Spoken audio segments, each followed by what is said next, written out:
Eli 5 Couldn't Microsoft just buy all shares of Nintendo? There is this story how Microsoft wants to buy Nintendo but was laughed out of the room. Is Nintendo not a stock company? Couldn't Microsoft just buy 51% of all the shares? From what I've seen, the biggest shareholder is a Japanese bank with 17%.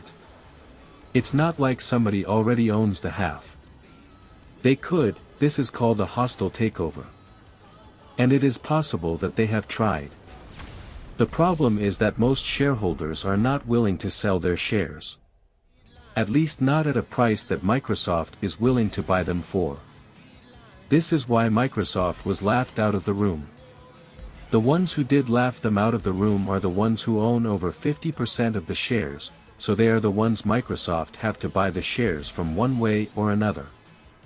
They might be able to buy Nintendo piece by offering to buy the shares from individual investors. Firstly, on the stock exchanges where the most willing to sell are, but this is just a fraction of the total shares. Then various other funds and more rational shareholders. The bank you mentioned might actually be willing to sell their 17% for maybe 10 to 20% over the current market price.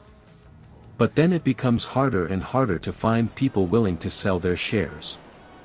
Especially as it is known that Microsoft is buying all of it and is willing to pay a lot. So people will be holding out, either because they do not want Nintendo to fall into the hands of Microsoft or because they think they can get a better price either as Microsoft increases their bid or by holding on to the shares for another decade or two. To add a few details to it, such a hostile takeover is neither quick nor secret. Even when they try to keep their heads low, once some amount of shares switch the owner, patterns get visible, and everyone will know what they are up to.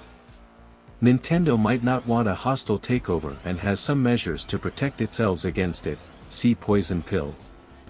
So we know that such a takeover attempt would be a huge gamble for a company even like Microsoft, and they would risk losing a huge amount of money over trying this without achieving anything. Shareholders know that too, and Microsoft's shareholder might not like the idea of Microsoft trying that, what again could cause Microsoft stocks to go down. Stocks going down in the exact moment where you need a big amount of liquid cash is bad, because this liquid cash are typically loans secured by your stocks. And money lenders really do not like when the security of your loan goes down.